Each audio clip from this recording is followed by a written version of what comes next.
anafilaxia, a crise epiléptica, e selecionei como emergência oncológica de grande importância a neutropenia febril, e dentre as emergências endocrinológicas, a de maior importância, a cetoacidose diabética, que, na verdade, disso que nós estamos falando aqui, não necessariamente são emergências apenas pediátricas, né? Mas o nosso enfoque aqui vai ser voltado de modo mais específico.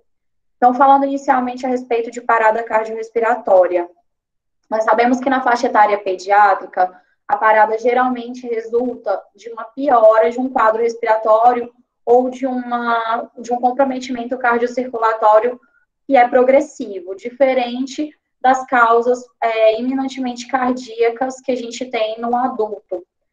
Aqui a gente vai ter também uma diferença em relação a ritmos de parada. Então, os ritmos chocáveis, eles são bem menos frequentes, corresponde apenas a 15% dos casos.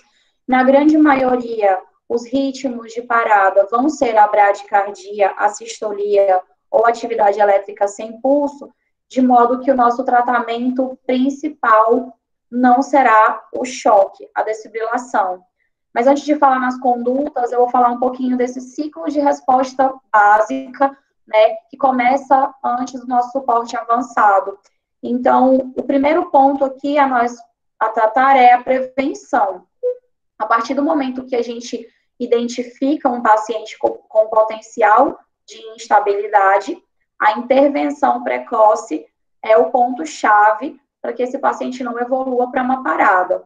Mas se eventualmente ela acontece, nós vamos começar o atendimento com suporte básico, acionando o serviço de emergência quando não estivermos dentro de um ambiente hospitalar, e precisaremos manter esse suporte básico até que o paciente esteja num ambiente para suporte avançado, onde vai ser obtida, na grande maioria das vezes, uma via aérea avançada, e sempre monitorizando esse paciente, mantendo o acesso vascular funcionado.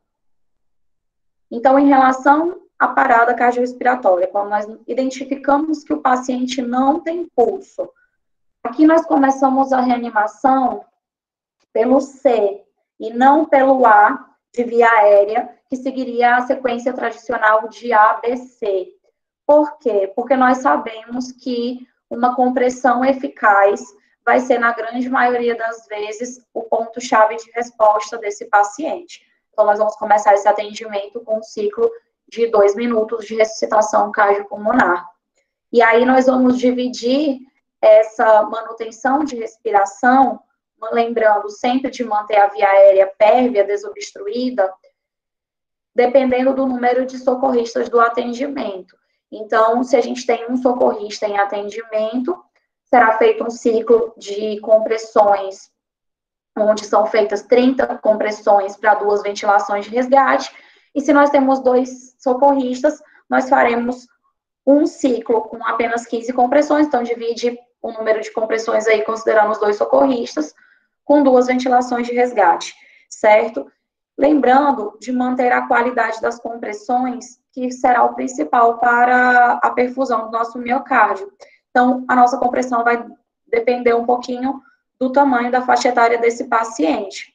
Quando que nós vamos considerar o paciente adulto, da forma que está aqui nessa foto, à direita, para fazer as compressões da mesma forma que se faz no adulto de rotina, né? Que aí vai ser diferente desse conceito que eu coloquei aqui, da profundidade do tórax, por exemplo. A partir do momento que nós identificarmos que esse paciente é púbere, então, meninas com broto mamário, mama evidente, meninos com pelos axilares. Nós sabemos que não é essa definição de puberdade nos meninos, mas para uma finalidade de emergência é assim que o suporte avançado conceitua, certo? E no caso de lactentes, nós podemos usar tanto essa compressão com os 2 dedos, quanto envolver todo o tórax da criança, se estivermos com 2 socorristas. Então, o conceito básico para uma boa massagem seriam a frequência de 100 a 120 compressões por minuto. Anteriormente a essa última modificação do suporte avançado, se falava em acima de 100 compressões, mas nós sabemos que acima de 120 compressões, nós não teremos uma efetividade do retorno do enchimento diastólico desse coração e nem uma boa perfusão do próprio miocárdio. Então, 120 compressões é o máximo aí ideal, certo? E as compressões, elas devem ter uma profundidade que vai de 1/3 do tórax, no caso do bebê, essa figura da esquerda, e 2/3 no caso de um adolescente, que é tratado como um paciente adulto, lembrando de permitir que esse tórax retorne completamente. Aqui eu trago para vocês uma tabela a respeito de causas reversíveis. Por que isso é tão importante? Vocês vão ver que eu vou repetir isso no decorrer dos próximos slides.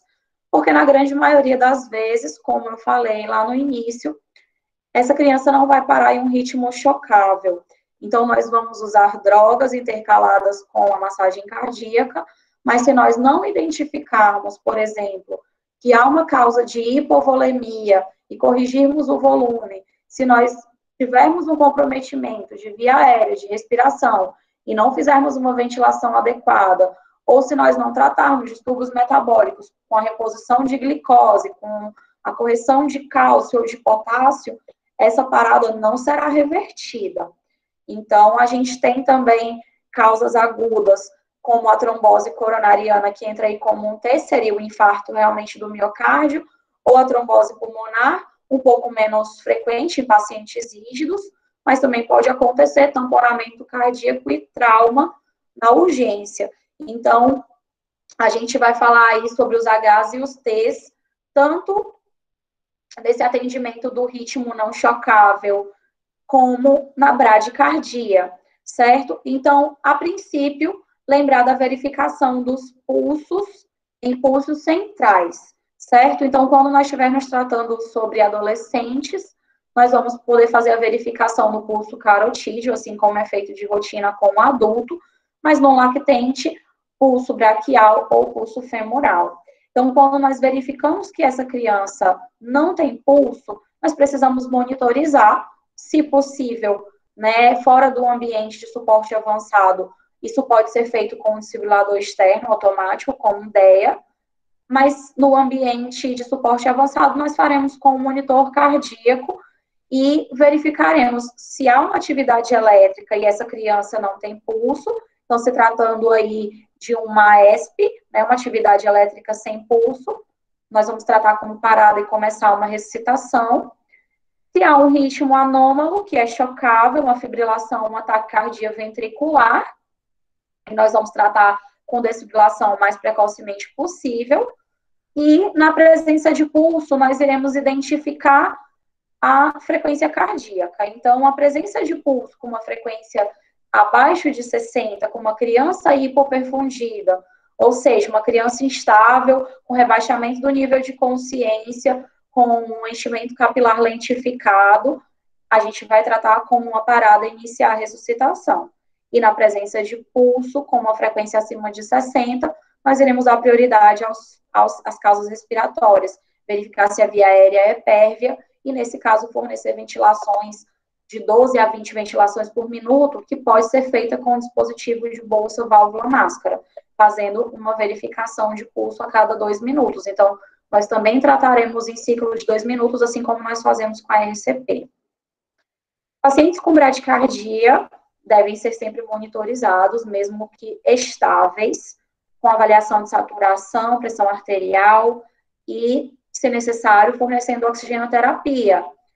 No caso de uma frequência cardíaca abaixo de 60, nós trataremos como uma parada e iniciaremos a RCP, podendo lançar mão da terapia medicamentosa, mas recordando dos nossos Hs e dos nossos Ts.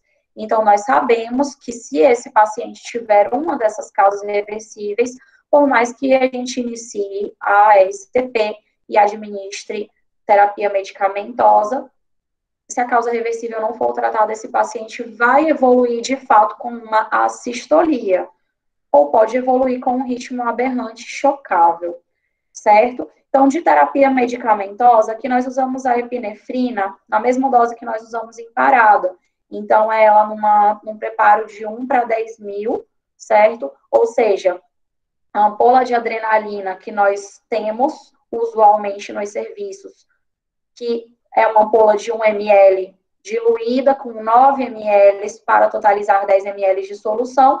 Dessa solução, nós faremos 0,1 ml por quilo. Isso pode ser feito a cada 3 a 5 minutos. A atropina é usada com menos frequência, mas ela pode ser usada no intuito de reduzir o tônus vagal.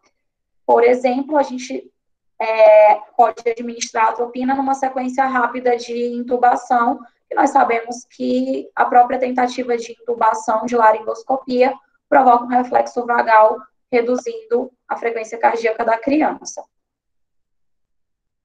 Nós precisamos, para achar os Hs e os Ts, fazer uma avaliação secundária e uma investigação de sintomas de dificuldade respiratória, de rebaixamento de nível de consciência, quadros infecciosos com sintomas como febre, vômito, diarreias, hemorragias, no caso de traumas, é preciso pesquisar isso ativamente, ingesta reduzida em quadros de adoecimento prévios, verificar se o paciente é alérgico a medicamentos ou alimentos, faz uso de medicação contínua, dentro do seu passado médico de alguma comorbidade, né, como cardiopatia, a asma, a epilepsia.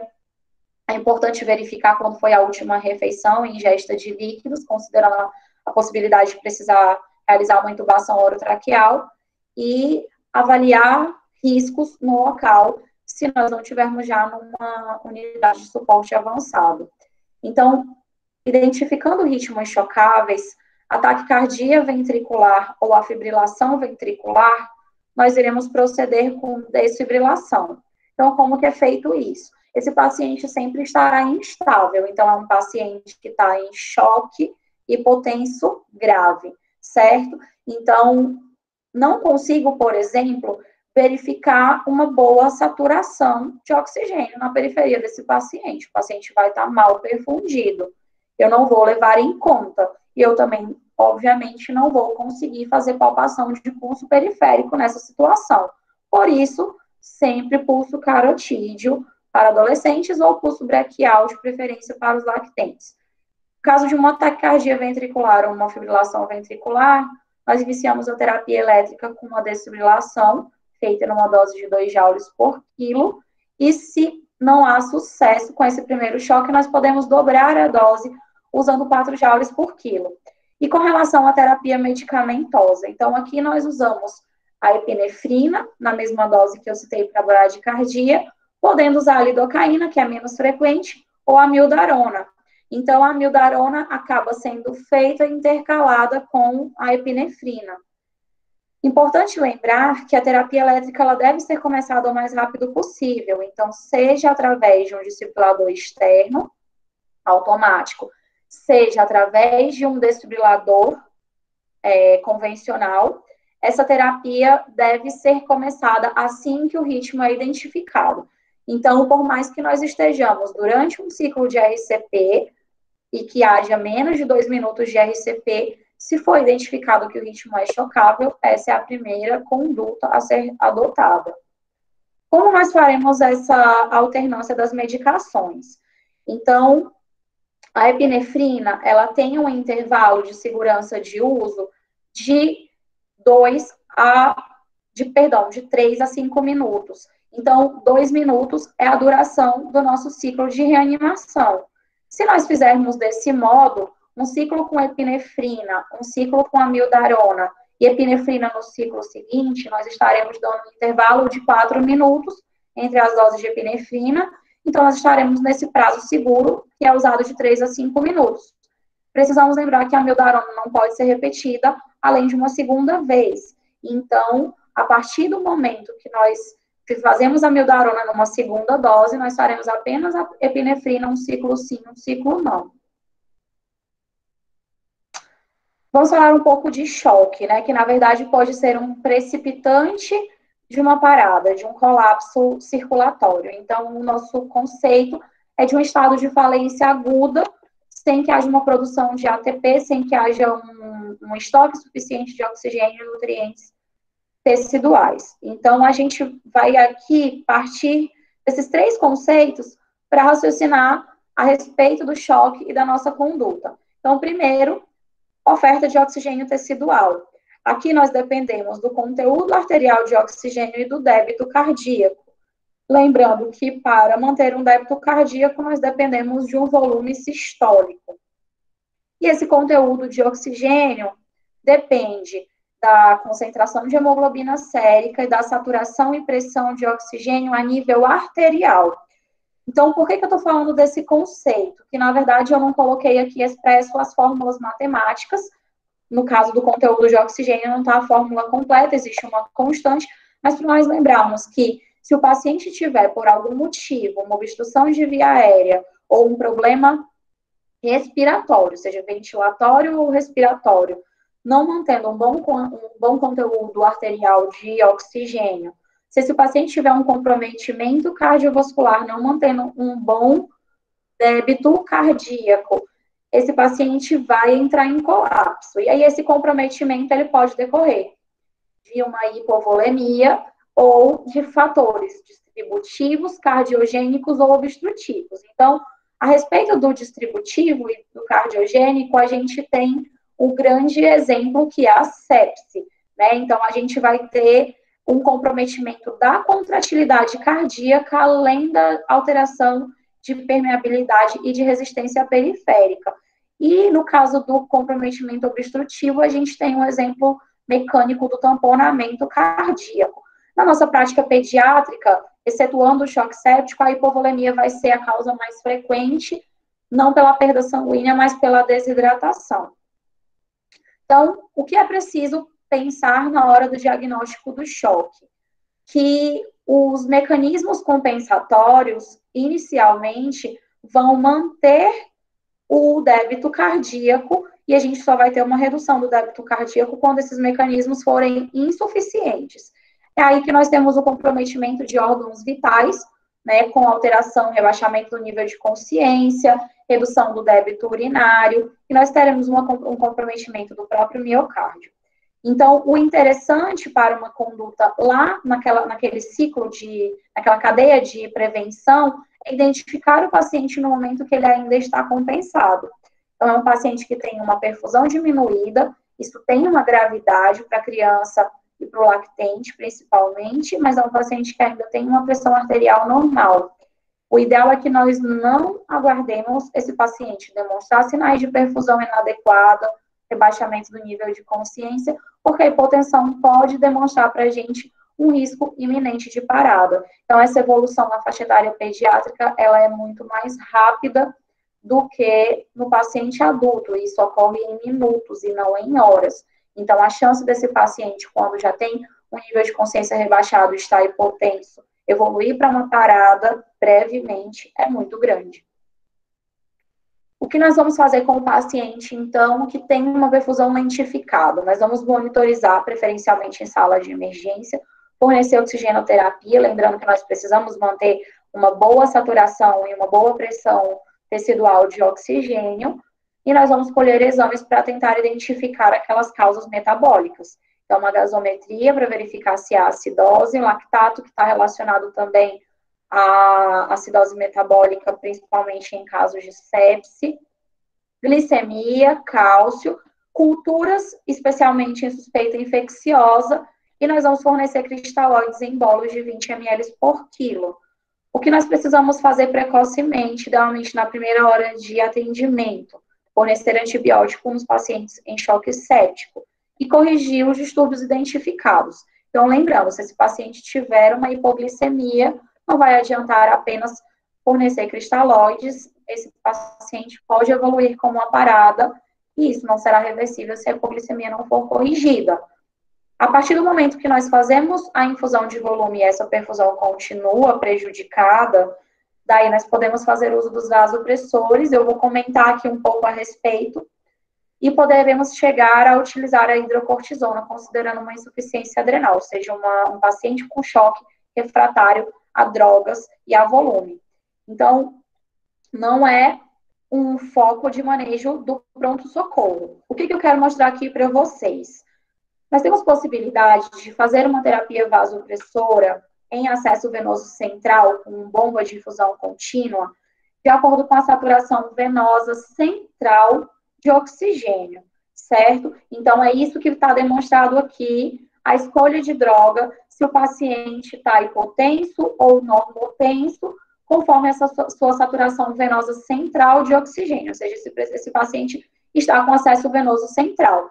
O que eu quero chamar a atenção para vocês, na verdade, é que a gente pode ter uma possibilidade de usar uma epinefrina numa dose de 0,1 microgramas quilo minuto, titulando o PA de um paciente vasoconstrito e hipotenso, que é como vai se apresentar para a gente na grande maioria das vezes, no pronto-socorro. E lembrar da dobutamina. Então, a gente vai ter uma melhora de contratilidade cardíaca, e nessa dose de 0,05 microgramas por quilo minuto, ela não precisa ser feita inicialmente em acesso venoso central. Então, esse é o grande ponto desse slide, né? É trazer para vocês a lembrança de que a dobutamina, ela pode ser feita no pronto-socorro, não necessariamente esperar o paciente estar em UTI com acesso venoso central funcionado, e ela poderá fazer uma grande diferença na boa evolução, no bom prognóstico desse paciente, para não evoluir com uma parada. Vamos comentar um pouco agora a respeito de anafilaxia. Então, a anafilaxia se trata de uma reação multissistêmica grave, de início agudo. Nós podemos ter aqui um comprometimento não apenas de pele e mucosas, se tratando da urticária e do angioedema, mas também respiratório, de via aérea alta, de via aérea baixa, comprometimento gastrointestinal e ou hipotensão. É uma condição predominantemente imunoalérgica, sendo que na pediatria a alergia alimentar ela corresponde a mais de metade dos casos. Mas a gente tem que estar atento a fatores de risco, como comorbidades, né? Sabendo que esse paciente pode ter um desencadeamento alérgico, paciente asmático, paciente que tem rinite e eczema, ele tem mais chance de desenvolver uma anafilaxia. Pacientes em vigência de infecções de vias aéreas, de quadros febris, eles também têm mais chance, e o estresse emocional, o esforço físico, ele pode também favorecer o desencadeamento de uma crise. Por isso, é um acontecimento que é muito frequente no ambiente comunitário, extra-hospitalar. Mas o que nós vamos fazer quando esse paciente chegar? Precisamos primeiro definir se a anafilaxia está presente. Então, a gente geralmente vai verificar envolvimento de pele e mucosas, através de urticária, angioedema, mas para isso precisa estar associado pelo menos um desses sintomas, a dificuldade respiratória ou a hipotensão arterial. E aí nós podemos identificar critérios adicionais no caso de uma exposição a um alérgeno que já se conhece, como um alérgeno alimentar, por exemplo. O paciente pode desenvolver uma dificuldade respiratória aguda, pode desenvolver vômito, dor abdominal, ou pode chegar hipotenso, né, com uma queda de 30% da PA sistólica ou abaixo dos valores de referência para a idade.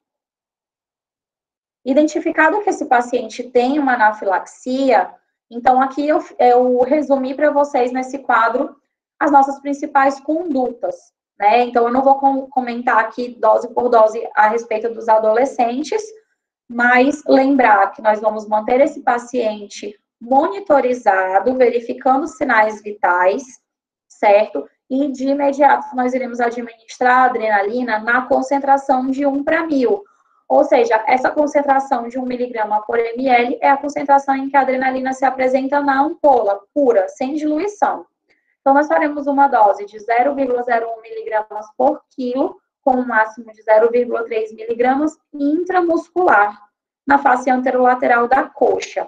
Se esse paciente tiver um comprometimento cardiovascular, estiver hipotenso, mal perfundido, está indicada uma expansão volêmica, onde nós podemos iniciar aí com 5 a 10 ml por quilo em 5 minutos, perdão aqui pelo erro de ortografia, e nós podemos verificar a necessidade de repetir esses volumes, esses bolos de volume, assim como nós fazemos no choque.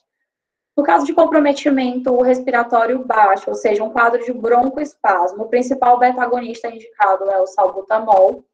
Nós usaremos o aerossol, onde nós fazemos uma dose de 100 microgramas a cada jato no spray, podendo chegar a um jato para cada 2 quilos de peso nas crianças, evitando taquicardia reflexa. Pode ser utilizado um jato para cada 3 quilos de peso, nós nunca ultrapassaremos 10 jatos na criança e 8 jatos no adolescente. Lembrando que a partir de 5 já o adolescente pode ter uma taquicardia de reflexo um pouco mais importante, mas que não vai entrar em nenhum ritmo aberrante.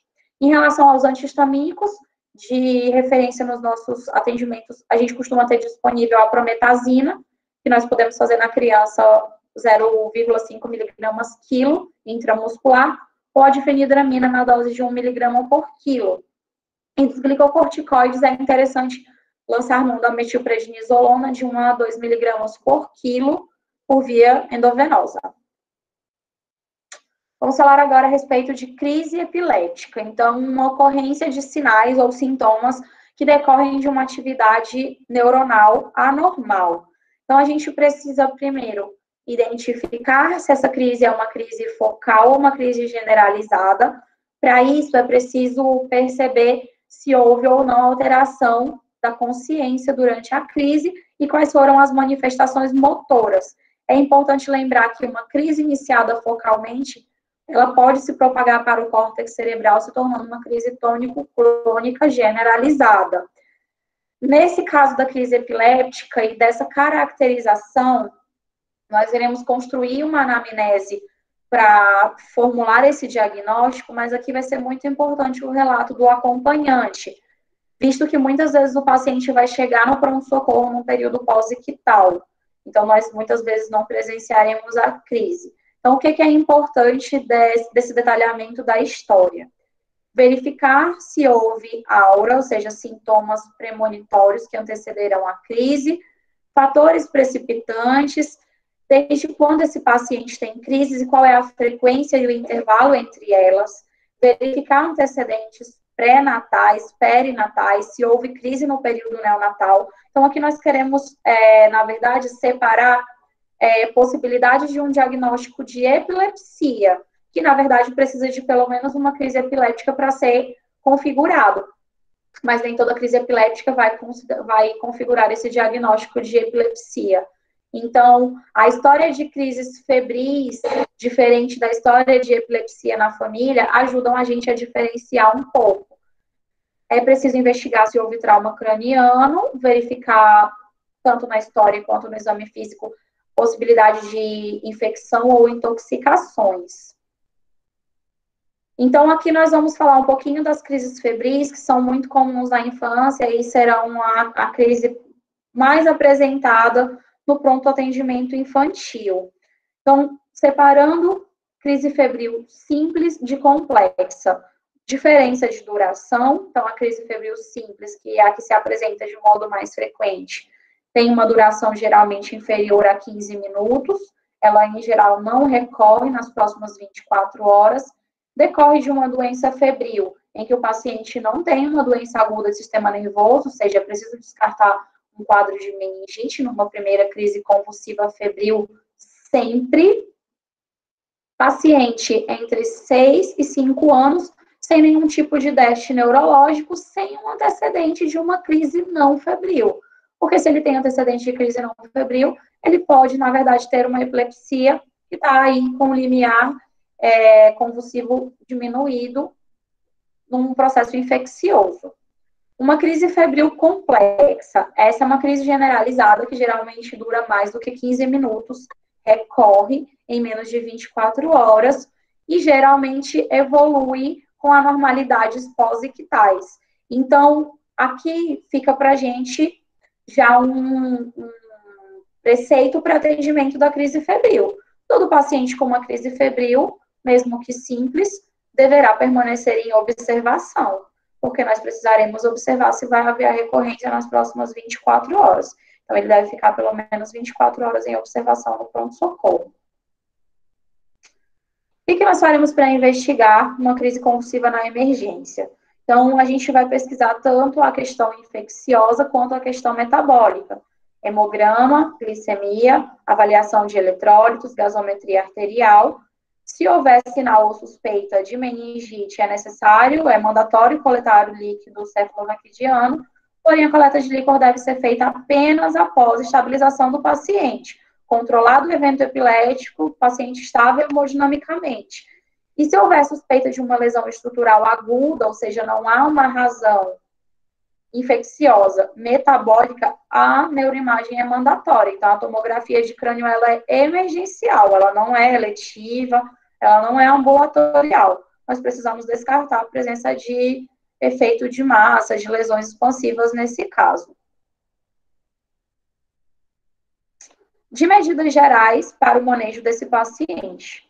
Então, nós vamos utilizar o leito sempre como uma proteção lateral, com uma finalidade de evitar quedas, acidentes, manter esse paciente monitorizado com via aérea desobstruída. Pode ser necessário colocar uma cânula orofaríngea para evitar que esse paciente tenha lesão de língua ou broncoaspiração.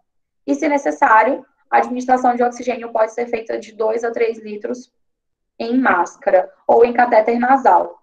Das medidas farmacológicas, eu destaquei aqui os fármacos de primeira linha.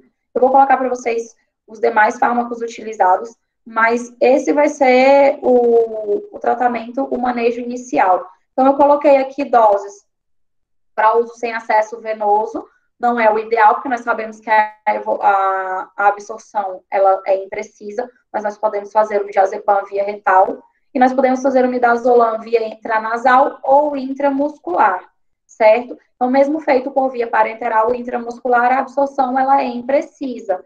A dose máxima aqui ela é menor, ela é de 10 miligramas. A nossa dose de acesso venoso do diazepam é menor do que a nossa dose de via retal. Então, é 0,3 miligramas por quilo, numa dose máxima de 10. E a dose de midazolam, 0,2 miligramas por quilo, numa dose máxima de 15 miligramas. São os nossos fármacos de escolha. Mas nós temos aqui uma sequência de uso de medicações, né, para, no caso do mal epiléptico, ou seja, a partir de uma crise prolongada em que foi feito diazepam ou midazolam, nós podemos lançar mão da fenitoína e do fenobarbital. E, por último, do tiopental. Lembrando que, a partir do momento que nós lançamos mão da fenitoína e não temos um controle, esse paciente vai precisar ter uma via aérea avançada, estabelecida, porque ele vai ter um rebaixamento de nível de consciência. Então, nós não podemos prosseguir com o uso de fenitoína, fenobarbital, sem que esse paciente tenha uma via aérea para uso de midazolam contínuo, por exemplo. Eu vou comentar aqui a respeito da neutropenia febril, conceituando a neutropenia e trazendo principalmente para o caso dos pacientes em tratamento quimioterápico, pacientes em tratamento oncológico, mas é preciso lembrar que a neutropenia febril pode se apresentar no pronto-socorro, não necessariamente no paciente em tratamento oncológico. Então, qual que é o valor de importância de uma neutropenia? Uma contagem absoluta de neutrófilos abaixo de 500 ou abaixo de 1.000 com previsão de queda. E como é que a gente vai saber sobre previsão de queda? Então, aí é importante identificar o tratamento oncológico, o esquema de tratamento, para identificar o nadir do esquema de quimioterapia. Então, dos pacientes que recebem quimioterapia, mais de 80% terão um episódio febril durante uma neutropenia. Isso é uma coisa muito frequente e é preciso lembrar que a infecção é a maior causa de letalidade no paciente com câncer. Então, eles morrem mais por complicações infecciosas do que pela própria neutropenia. Então, é preciso que isso seja tratado de forma rápida. Aqui eu destaco para vocês quais são os pacientes que têm alto risco de neutropenia febril. Então, pacientes sem tratamento de leucemias, linfomas não Hodgkin ou após transplante, pacientes com contagem de neutrófilos abaixo de 100, pacientes com apresentação de CIS, disfunção de órgãos, e aqui entra tanto a disfunção hepática com aumento de transaminases, quanto a disfunção renal, pacientes com sinais de instabilidade hemodinâmica, comprometimento de sinais vitais, de pressão arterial, frequência cardíaca, perfusão tecidual ou rebaixamento do nível de consciência. Todo paciente que tiver o uso de acesso venoso central já é um paciente de alto risco. Pacientes com quadro de infecções documentadas, como infecção de pele, né, a celulite, infecção respiratória, história recente de internação ou uso de antibióticos. Então, o que é preciso avaliar na anamnese desse paciente para diagnosticar? Fazer uma anamnese estratificando esse risco e monitorizar. Os pacientes podem ter aí como único indicador de infecção uma alteração de sinal vital e uma instabilidade, mesmo tendo aparentemente um bom estado geral. Então, é um paciente que, mesmo com bom estado geral, precisa ser tratado em ambiente hospitalar e não pode ser tratado, não pode ser liberado para casa. No exame físico, é preciso procurarmos, em relação à pele, mucosas, fâneros, sinais mínimos de mucosites, lembrando que muitas vezes a infecção ela não vai ser tão pronunciada no paciente neutropênico. É muito importante, é mandatória a avaliação de genitais, avaliação perianal por conta das mucosites, avaliação oral e todos os locais de inserção de catéter. E aí nós vamos colher exames, né, com um hemograma, provas de função renal e hepática, considerando a disfunção orgânica, procalcitonina, se possível, né, levando em conta também os protocolos de atendimento de choque séptico. E exame de urina nós vamos reservar para pacientes com menos de 5 anos de idade. As hemoculturas, elas precisam ser coletadas de imediato, se possível, dos 2 lúmens do catéter venoso central, e nós vamos reservar o raio-x apenas para o paciente que tem sintoma respiratório.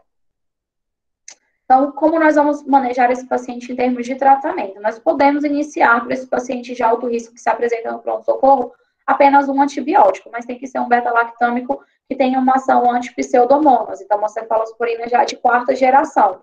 É um tratamento de uso hospitalar. E nós vamos acrescentar antigram-negativos apenas para o paciente instável, ou quando nós tivermos aí um paciente que temos suspeitas de colonização por um germe multiresistente. Então, um paciente com internação recente, que nós conhecemos a flora do serviço, paciente previamente colonizado. Por último, nós vamos falar a respeito da cetoacidose diabética. Então, qual é o conceito? Paciente com uma hiperglicemia acima de 200, tá? É importante lembrar que esse conceito é o conceito do último guideline de cetoacidose diabética, e a gente tem conceitos aí antigos em literaturas com glicemias acima de 300, 250. Paciente com acidose já com pH venoso abaixo de 7,3, não somente abaixo de 7, ou bicarbonato abaixo de 15, com cetonemia ou cetonúria de moderadas a alta. E nós vamos questionar os sintomas sugestivos de diabetes. Então, as nossas polis, né, polidípsia, poliúria e polifagia, associado ou não a emagrecimento, presença de dor abdominal ou vômitos, presença de um hálito cetônico e desidratação. É importante lembrar que, às vezes, o paciente vai estar em cetoacidose e vai ter um bom estado geral. Não vai trazer para a gente uma história de dor abdominal, não vai ter vomitado, não vai estar desidratado de modo importante. Então, não esperar todo esse quadro completo para fazer a suspeita diagnóstica. Na avaliação inicial, obrigatoriamente, nós precisaremos escolher um hemograma, tendo o cuidado de lembrar que na vigência de hiperglicemia esse paciente tende a ter uma leucocitose, então é preciso diferenciar essa leucocitose da leucocitose do quadro infeccioso.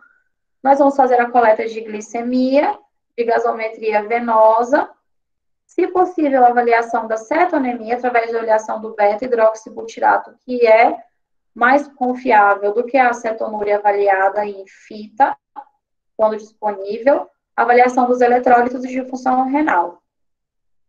A partir do momento que nós temos uma gasometria em mãos, nós poderemos classificar. Então, esse paciente tem uma cetoacidose grave a partir do momento que o pH dele está abaixo de 7,1 ou bicarbonato abaixo de 5. Ele tem uma cetoacidose leve com um pH abaixo de 7,3 e um bicarbonato abaixo de 15. E aí, nesse intermédio, a cetoacidose moderada. Então, o que nós vamos fazer no manejo desse paciente? Manter de hora em hora a avaliação de sinais vitais e neurológica. Esse paciente pode ter um rebaixamento se for hiperidratado, fazendo um edema cerebral. Fazer monitoração de glicemia capilar também de hora em hora, verificando o volume que está sendo infundido e perdas hídricas. A cada 2 ou 4 horas, dependendo da gravidade do quadro, é importante reavaliar a gasometria, reavaliar os eletrólitos, especialmente por conta da reposição de potássio, e avaliar a cetonemia, já que nós vamos precisar desses parâmetros para decidir em que momento esse paciente vai mudar o esquema de insulinização. Se nós não tivermos disponível a avaliação de cetonemia, manter a avaliação de cetonúria em cada diurese. Então, para a reposição volêmica, nós faremos uma estimativa de se esse paciente perdeu 5 a 7% do seu peso, ou mais que 7% do seu peso, e faremos uma reposição. Inicialmente com 10 miligramas por quilo, não mais com 20 miligramas, e consideraremos, 20 ml, consideraremos os 20 ml por quilo apenas nos pacientes em choque. Porque a importância de obter eletrólitos de imediato. Parece ser algo difícil nos nossos serviços, mas a gente tem possibilidade de uma avaliação rápida de sódio e potássio nos aparelhos, em alguns aparelhos que realizam a avaliação da gasometria. Então, isso pode vir para a gente junto com a avaliação do pH. Então, se esse paciente tiver um potássio abaixo de 4,5, com acidose, é importante que já se acrescente o potássio de 20 mg por litro, uma quantidade menor, já na primeira expansão. Numa manutenção, nós vamos calcular quanto esse paciente precisa de reidratação para as próximas 48 horas e vamos iniciar essa hidratação, a princípio, com soro fisiológico, verificando a necessidade do KCl, né, do cloreto de potássio, já que numa dose um pouquinho maior, 40 mg por litro, dependendo de como tiver o comportamento desses valores de potássio. O que nós objetivamos aí com a terapia insulínica? Reduzir a glicemia, a lipólise e a cetogênese. Então, é importante saber, enquanto nós não iniciarmos a insulinização, esse paciente não vai parar de fazer cetogênese e ele não vai sair da cetoacidose. Como nós fazemos isso? Com insulina regular, numa dose de 0,1 unidades por quilo por hora. É importante utilizar essa insulina nessa velocidade de infusão até que a glicemia chegue a um valor de 250. Mas se houver uma queda rápida, ou seja, uma queda de maior que 90 miligramas por decilitro em 1 hora, nós já podemos reduzir essa infusão para metade, 0,05 unidades por quilo por hora. E nós vamos precisar manter essa insulina EV, ou seja, em bomba de infusão, enquanto esse paciente tiver acidose. Ou seja, nós só vamos passar a uma insulinização esquema basal bolus com insulina NPH, por exemplo, subcutânea, quando esse paciente tiver uma normalização do seu pH e um bicarbonato pelo menos acima de 15, negativando cetonemia, se possível. E lembrando que a cetonúria tem um tempo maior para ser negativada. Então, se esse paciente estiver com pH e bicarbonato normalizado, mesmo na presença de cetonúria, nós podemos considerar parar essa infusão contínua de insulina. Essas aqui são as referências que eu utilizei.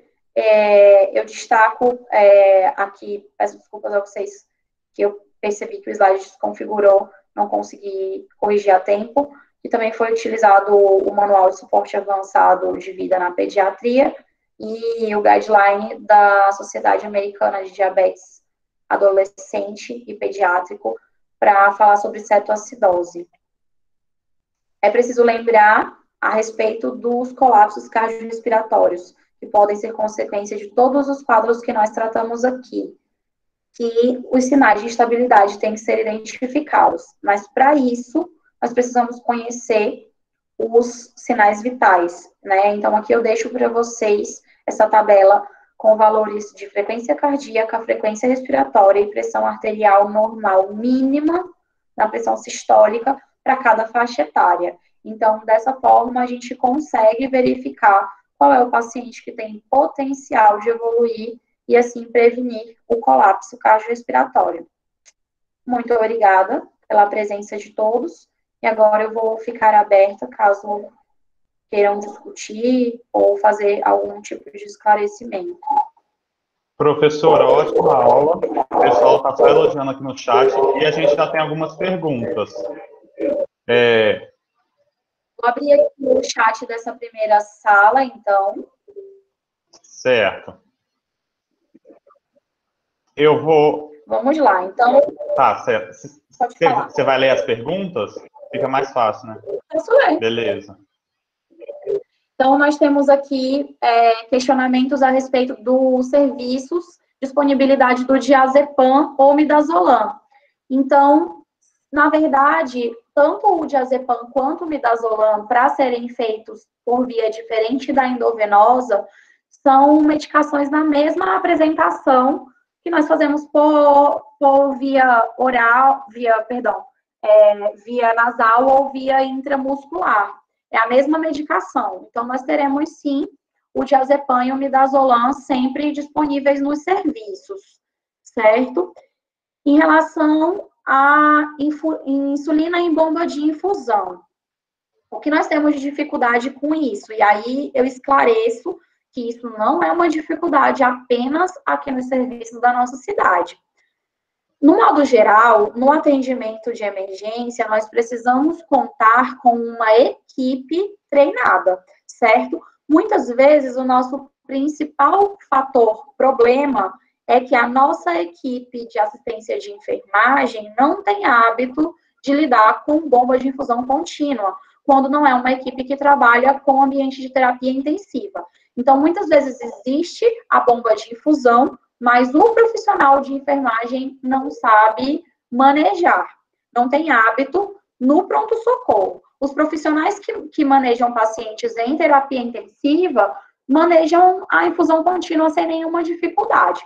Então, cabe a nós, enquanto profissionais, aprendermos não apenas a prescrever, né, a diluição para ser feita em bomba, mas também manipular a bomba. Isso é uma coisa importante, porque dessa forma a gente consegue passar essa segurança caso o profissional da equipe não tenha conhecimento. Em geral, digo para vocês que isso é uma coisa de por onde eu passei, mesmo em serviços com atendimento infantil de grande volume, esse é o nosso maior problema, é a manipulação da bomba. Não só para fazer insulina, mas para fazer, por exemplo, medicações como sulfato de magnésio, que a gente faz na crise de asma. Acabei não trazendo aqui para vocês, porque eram muitos temas, mas, em geral, a gente consegue fazer se a gente souber manejar, se a gente souber lidar com o aparelho, certo? Vou abrir aqui a outra sala para verificar se temos, acho que aqui o nosso chat com mais perguntas. Vou voltar aqui em cima para a gente ir comentando. Bom, em relação ao tratamento da convulsão, então, resumindo aqui, que foi pedido para repetir. Primeiro, medidas não medicamentosas. Então, manter o paciente monitorizado, certo? Fornecer oxigenação para esse paciente, se necessário, através de máscara ou catéter nasal, lembrando de manter a via aérea desse paciente aberta. Então, pode ser necessário o uso de uma cânula orofaríngea para que esse paciente não broncoaspire, porque ele vai estar com o nível de consciência rebaixado, provavelmente inconsciente. Coletar exames para avaliar possíveis causas infecciosas e metabólicas e em relação a tratamento. Então, o nosso tratamento de escolha e de mais fácil acesso nos serviços vai ser o diazepam. E aí nós temos o diazepam feito numa dose de 0,3 miligramas por quilo, certo? Que pode ser feito na dose EV ou pode ser administrado na via retal com 0,5 miligramas por quilo, sendo que a dose máxima vai ser de 10 miligramas. Vamos prosseguir aqui no caso da cetoacidose. Então, possibilidade de acrescentar insulina NPH à insulina regular, apenas quando o paciente sai da cetoacidose. Então, obedecendo aqueles critérios de normalização de um pH acima de 7,3, um bicarbonato acima de 15. Se a gente tiver uma cetonemia negativa, perfeito, esse paciente não está mais em cetogênese. Se a gente tiver uma cetonúria ainda presente, mas sem avaliação de cetonemia no serviço, e com um pH normal, bicarbonato normal, para esses parâmetros, 7,3 de pH e 15 de bicarbonato, aí pode ser acrescentado o esquema de insulina NPH. Por que não fazer esse esquema de insulina antes disso? O paciente que ainda...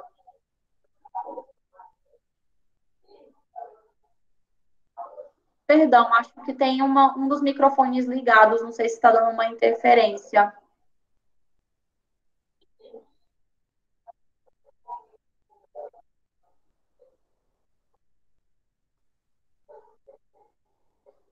Acredito que alguém esteja com o microfone ligado, mas vou tentar continuar aqui. Então, em relação à insulina NPH, que é o nosso esquema de doses basais, por que a gente não faz isso de início? Porque esse paciente, se está em acidose, ele ainda está com uma perfusão tecidual alterada, então não vou ter uma boa absorção de insulinas por via subcutânea, certo? Então, primeiro, manter a insulinização por via endovenosa. E, inicialmente, a insulina regular de ação rápida é a que vai fazer com que o paciente saia da cetogênese. Então, pelo tempo de ação da insulina NPH, a gente também não consegue uma boa resposta para início de tratamento. Na crise epiléptica, se o paciente chegar com histórico antes da chegada na emergência, no momento não estar em crise, é aconselhável fazer o idantal? Aí eu não entendi se é um histórico de epilepsia. Então, se o paciente tem um histórico de epilepsia e já usa anticonvulsivante de rotina, sim, a gente pode fazer uso do idantal, verificando primeiro a anamnese. Então, por que eu estou falando da anamnese? Porque se é um paciente com histórico prévio, acho que é isso que eu compreendi aqui da pergunta, esse paciente pode estar em uma situação infecciosa, onde o limiar convulsivo dele fica alterado, ele pode estar com uma dose inferior ao necessário, uma subdose de medicação, e aí nós precisamos compreender se essa crise foi uma crise simples, de curta duração, um escape convulsivo, ou se realmente foi uma crise epiléptica generalizada que precisa ser medicada. Então, aí vai depender da anamnese feita, mas sim, é possível fazer o idantal. Prosseguindo aqui, porque se usa a gasometria venosa e não arterial na cetoacidose? Na verdade, não é que a gasometria arterial não seja utilizada, mas em que situações nós vamos utilizar gasometrias arteriais? Quando nós precisarmos saber saturação arterial de oxigênio.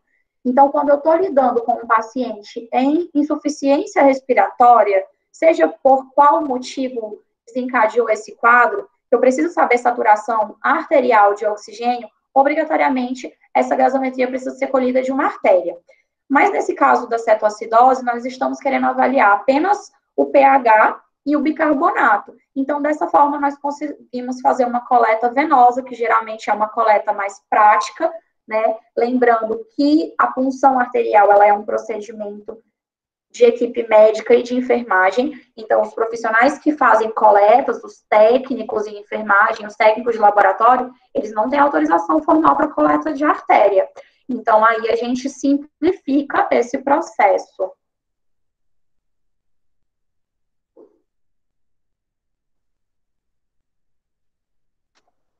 Na cetoacidose, podemos iniciar a insulina antes do resultado do potássio? Sim, devemos. Então, a obtenção do potássio, ela, na verdade, vai interferir para a gente no soro de manutenção, mas nós podemos iniciar a insulinização a partir do momento que nós identificamos que esse paciente foi expandido e mantém essa hiperglicemia. Então, o que nós temos que ter cuidado é de monitoramento, mas a insulinoterapia, ela pode ser iniciada. E acho que é isso. Vou voltar ao chat da outra sala, verificar se há mais alguma dúvida. Professor, acho que tem uma lá no início.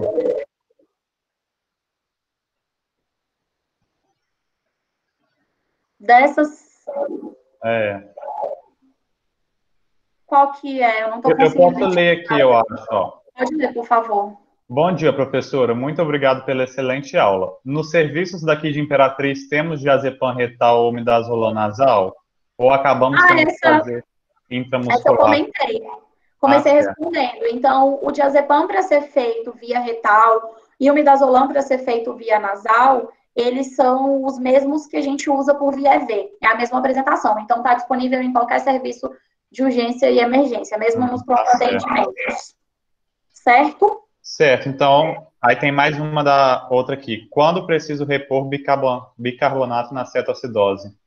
Ah, essa é muito interessante. Aí, essa, se vocês forem a fundo nas literaturas, vocês vão achar uma grande divergência, tá? Mas eu vou resumir para vocês o que nós temos de evidência, tanto no suporte avançado de pediatria, quanto no guideline de cetoacidose diabética, que é o seguinte: reposição de bicarbonato, por mais que o paciente esteja em acidose grave, apenas quando ele tiver um comprometimento cardiogênico. Ou seja, você acha que o paciente vai parar porque ele não tem uma boa contratilidade cardíaca. É isso, resumindo.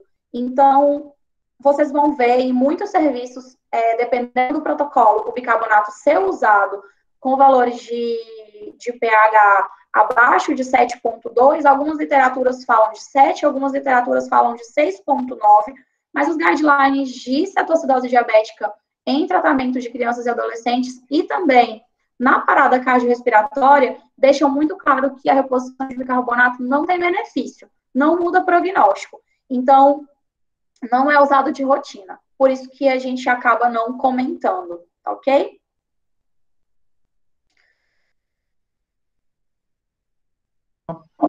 Perguntaram aqui também. Quanto tempo após a insulinização é ideal para solicitar o potássio? Desculpa, não entendi. Quanto tempo após a insulinização é ideal para solicitar o potássio? Nós temos, então, uma necessidade de realizar esse exame se o paciente está insulinizado obrigatoriamente a cada 2 horas. Exames laboratoriais a cada 2 horas, certo? Eu vou deixar aqui para vocês, nos 2 grupos, link do site da SPAD. E eu fiquei devendo aí nas referências, então, da Associação de Diabetes de Adolescente e Pediátrico, certo? Então, aqui vocês vão ter muita literatura a respeito do diabetes, mas especificamente essa discussão da cetoacidose é a nossa referência mundial hoje em dia em termos de conduta, tá certo? Então, deixei aí nos 2 grupos link de acesso. Queria agradecer a participação de todos. Vi que tem aqui, brevemente, consegui ver que tem presença de alunos meus, tanto da UFMA quanto do SEUMA, né? Agradeço a interação de vocês. É muito bacana ver o pessoal aí presente, tirando dúvida no final dessa aula online, que pode ser, às vezes, um pouquinho mais cansativa pela nossa falta de interação durante a exposição do conteúdo. Espero ter contribuído e contem comigo nas próximas. Professora, eu, em nome da jornada, te agradeço pela disponibilidade. Foi realmente uma aula bastante esclarecedora, são só elogios no chat. E se tiver uma próxima, a senhora já está convidada. Fico à disposição de vocês. Aí no meu último slide vai ficar gravado na aula, tá? Em contato aí meu e-mail profissional, e caso tenham dúvidas posteriores, podem ficar à vontade para entrar em contato. Certinho, professora. Obrigado. Um abraço a todos. Valeu.